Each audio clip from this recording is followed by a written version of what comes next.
Maria, kita kena ikhtiar. Mana tahu lepas kita berubat, terbuka pintu hati Iqbal untuk kahwin cepat. Naklah. Nanti orang kata Maria ni pergi cari timba. Lagipun Mak, orang yang tak nak kahwin ni, dia kena jumpa pakar psikiatris. Bukan pergi berubat dengan bomoh tu. Pusing? Apa? Pusing! Kau tengah sayang ikan ni. Pusing! Shh. Apa dia? Ni, cincin tu dalam mana? Maria nak masak kan? Maria buka lah. Macam alasan kau pergi, Betul lah. Lagipun Mak, cincin ni tak boleh pakai selalu, nanti jemur. Bila kita jarang pakai, barulah orang rindu. Yelah tu. Tu pun kalau ada orang nak rindu lah. Mak, ikan nak masak apa ni, Mak? Ikan tu, kita masak 3 rasa.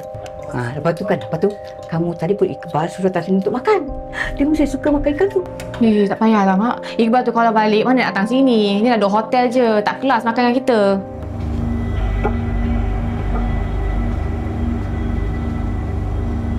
Maaf bertanya.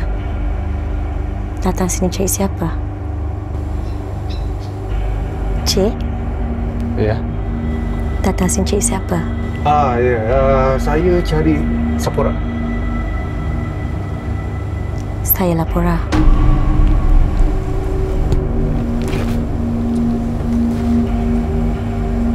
Jemput naik.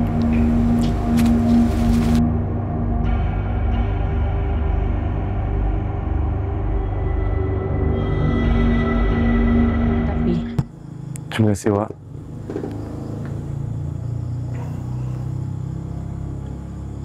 Awak, kenapa awak macam mengelak nak jumpa saya? Lah, bukan tu ke yang awak nak? Nanti kalau jumpa awak, kantoi pula dengan wartawan kan? Larilah nanti minat awak semua.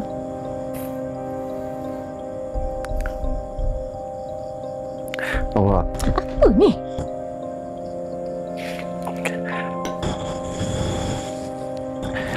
Esok, saya free. Tak ada syuting. Kita keluar makan tak? Esok tengah hari saya jemput awak. Boleh? Kau merepek apa ni? Maria. Kau ni apalah? Rezeki jangan tolak musuh yang cari. Pergi, orang tu ajak pergi makan, pergi. Dulu time-time mak tak ada ni semua tau. Pergi. Kau nak cari musuh je. Pergi. Jangan tolak Tuhan. Rezeki jangan tolak musuh yang cari. Pergi.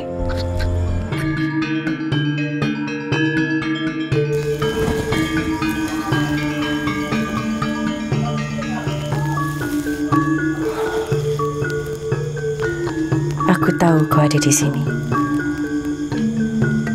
Kau ada di mana-mana.